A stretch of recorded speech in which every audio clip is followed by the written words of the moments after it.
Hi, my name's Robbie Nailing. I'm responsible for the majority of Rick box sets over the last few years, and it's been my honour and privilege to produce the Prog years. A very exciting project, extremely demanding, not 1 or 2 discs, but 32 discs in all, spanning the most exciting period, in my mind, of Rick's career. But in order to explain a little bit of how it goes on, I'm going to pass you over to somebody you all know. Here he is. I'm looking at the Prog Years box set, and I know it's the Prog Years box set because it's written Prog Years on the top here. Post 10 A6 postcards, so that's exciting. Let's just have a look at these. At the moment, they're just copies of the Beatles' White Album, as you can see. Anyway, there's quite a lot of work goes into these, making these box sets. Don't ask me how it's done, but I am told reliably that a lot of work goes into making them. I'm going to talk about the different Listomania. Now, Listomania is an interesting album. There was a version done with A&M Records, and that's the one that I like. Anyway, it's by the by. White Rock, great album. We did that, myself and Tony Fernandez, and we used the Eton Boys Choir. Journey, this is an original part of Journey, which is, it was just such a wonderful time doing that album and making it at the Royal Festival Hall. And sometimes, regardless of mistakes on the recording and whatever, and the same with Myths and Legends, regardless of all of that, you just can't help but realise you've captured a moment in time. And 1976 in concert. Some of these are really amazing things.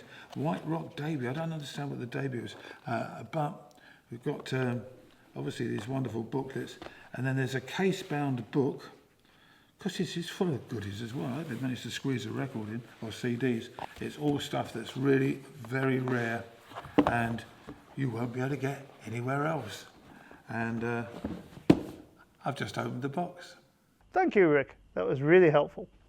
The Prog Years is a lot different to the box sets you've been collecting over the years. To start off with, the outside packaging is extremely strong. It's got special flaps on it, so even the post office can't destroy these ones. We've worked long and hard to make these really solid. So here it is. This is the prototype. This is what I get from the manufacturing plant, just to make sure that everything is good. Rick showed you the white version, but here we have the printed version. So you can check the quality of the print, make sure that it's all on the right things, it's the right way round. So these are all important checks to be done. Right, so here we go, lifting the lid for the first time. Well, the first time for you, not necessarily for me. As you can see with the artwork, Martin Cook's worked really hard to capture all the elements there. I'm sure you know all these albums. Well, actually, that's a little rude. So, there we go. The first thing I find is a nice envelope, which is custom printed. And then from there, we can open it up, and we've got some amazing reproductions from way back when of various things. I'm not going to show you all of them, because that would just be total spoilers. This was very exciting to find. This is a reproduction of Rick's tour program from when he was in Australia in 1975. Actually, this reproduction was refused from Rick's personal copy, which he'd completely forgotten he had. So this is really special. I've never seen one of these for sale on eBay. Now this is also special. This was also taken from Rick's personal collection.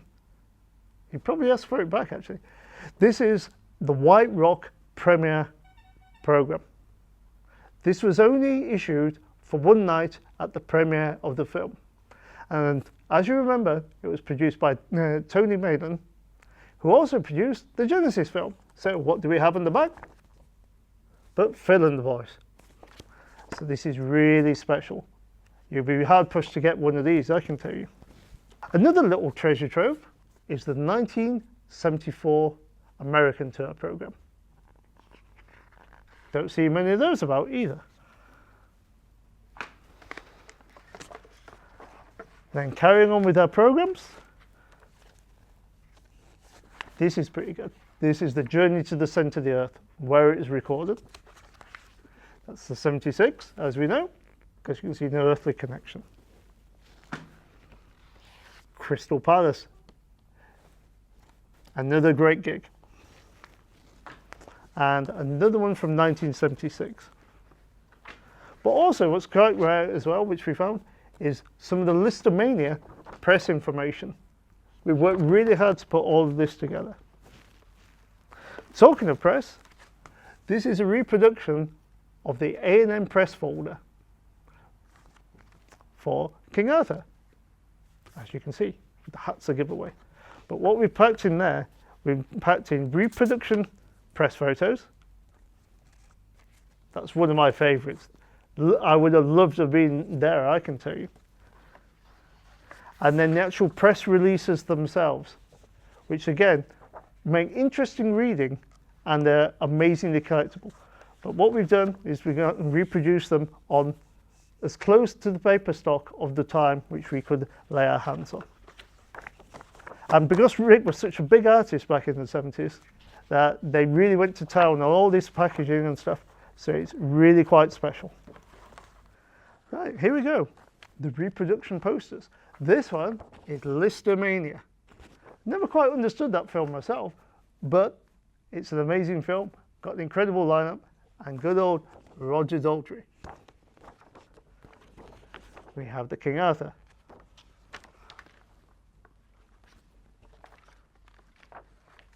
White Rock, this is one of the film posters which they had at the cinema. As you can see, it was a double bill between the White Rock and the Genesis film.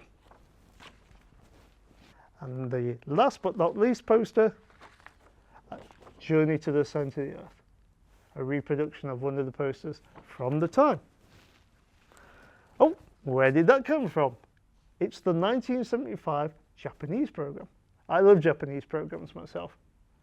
It's not just the fact that they're in Japanese. I remember collecting a Pink Floyd one where they actually listed all the tour dates, but also put the flights which the band were on.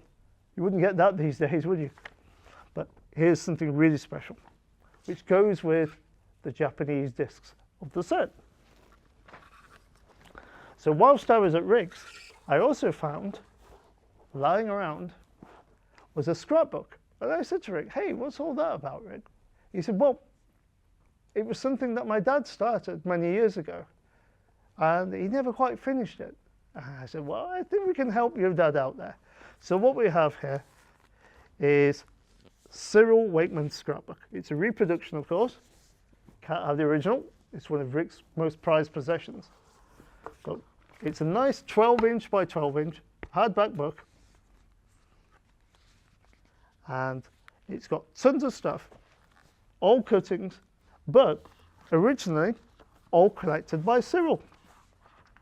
And all we did was just literally scan them in, and then we just added to them just to make it a little bit more complete. But there's something really, really special about this. Not just the connection between Rick and his dad, but all these amazing articles and press from back in the day, all in one wonderful hardback book. Now to the CDs. Hold on a minute. Where have they got? Who's got the CDs? As you know, that in all the box sets of things, there's always a surprise, and that doesn't matter whether it's a serial or whether it's a book box set. But what's interesting about the box set of these, which is these are the CDs from the Prog years. What is interesting is that, of course, one of the boxes won't actually have anything in it because I've got them. So you might be the lucky one to get the box set with nothing in it because I've got them all. It's good fun, a lot of really interesting stuff that I never knew existed really, although I must have done somewhere along the line because I played on it. Anyway, have a go. Prog years, me. Well, thank you, Rick. Maybe you'll be good enough to bring the CDs back and we can put them in the box. You just can't get the rock stars these days. Anyway, Prog years, there's only 1,000 of them. They're going to go fast. Make sure you've pre-ordered yours today. or tomorrow.